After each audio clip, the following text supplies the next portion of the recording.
Greetings. I am Pat Dutcher-Walls, and I'm the moderator of the General Assembly this year. Thank you for your interest in the Narratives of Hope workshop. I have created this short video in order to introduce the workshop for your use in running the workshop on your own. We're aware that there are people and congregations out there that might want to do this workshop and will not have an opportunity to see one with me in person or an online one. So we've created this workshop in a box so that you can do the workshop on your own, maybe with a single congregation. Maybe you'll get a group of congregations together, or maybe your presbytery will get a group together. Any size group works, and this little video will introduce the workshop itself and gives you some hints about how to do it on your own, since I won't be there in person.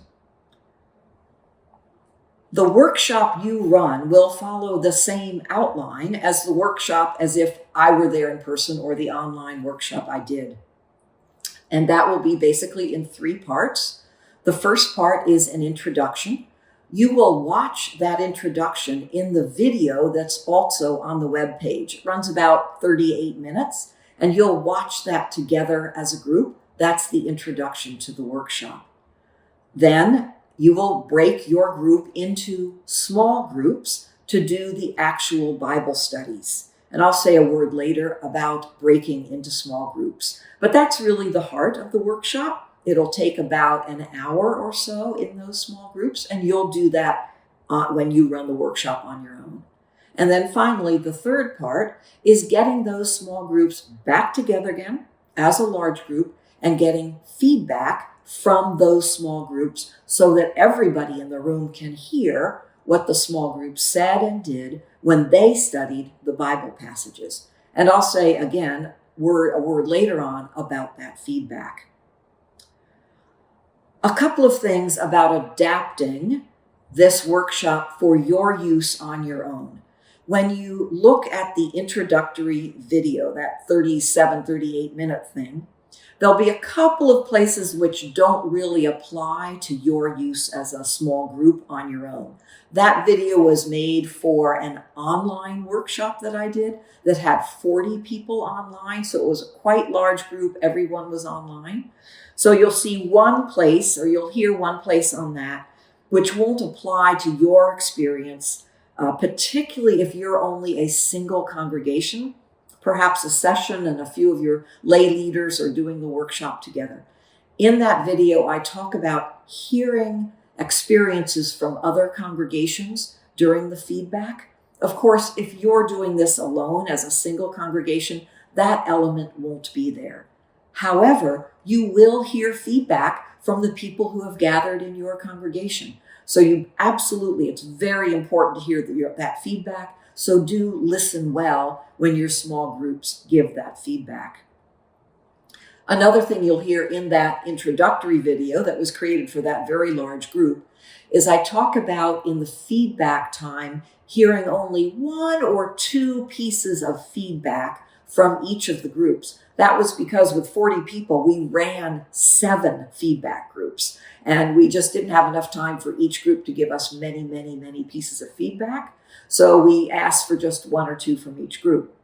Of course, if your group is smaller, you can be more generous in hearing feedback from those small groups. So go by ear. If you have a large group, you may want to limit feedback a little bit so people don't get hungry and it doesn't get past 3 hours. But if you have a small group, you may want to have some more fulsome feedback. Okay, a word then on setting up small groups. For a small group, an ideal size might be 4 to 6 to 8, but you can run a small group with just 2 people. You can run a small group as a pair. So if you're a single congregation doing this and you only have 4 or 5 people, you should still divide into at least 2 groups, because there are 2 passages that are set up for the Bible studies. And you want your workshop to do both Bible studies, both passages. So if you're a little larger than 4 or 5 people, go by ear. So if you have, 10 or 12 or 20 people, aim for 4 or 5 people, maybe 6 people per group.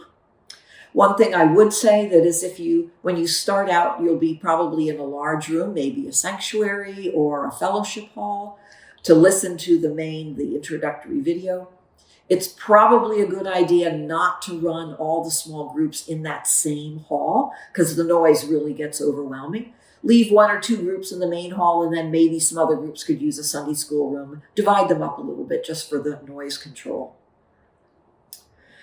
And then finally, on the feedback. So the feedback time is very important for this workshop. It's when people have looked at the Bible study in their small group, and then they come back together as a large group, and they share with the large group what their small group said about each of the 4 questions that are in the guided Bible study.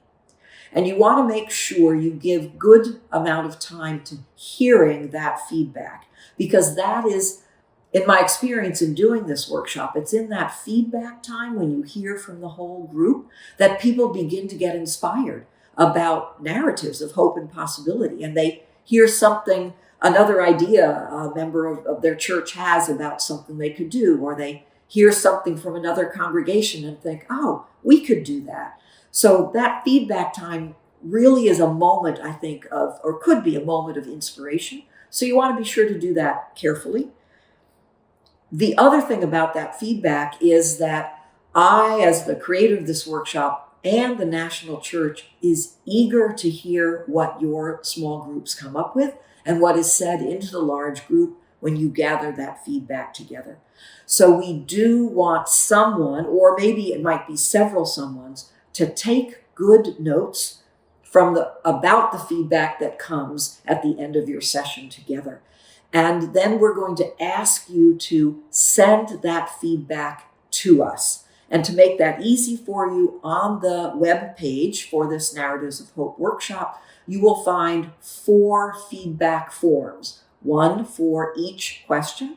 They're set up as a Microsoft Word document with the question just at the top. So if you have somebody who can type into Word or print the thing and have somebody who's got neat handwriting write down the answers, gather the feedback that your group created and then send it off to us. You can email it to the email that will be provided on the webpage. You can send it in by snail mail to the national office, and again, the address will be on the page.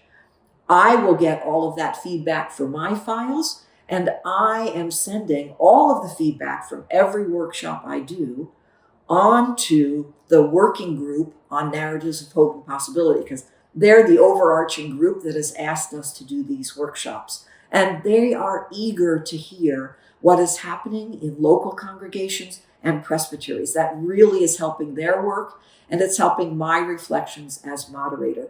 So please send us your feedback in one form or another. You are helping the church as a whole think about its future in doing this workshop. So we hope the workshop is enjoyable, and we covet your feedback when you get done. Thank you so much.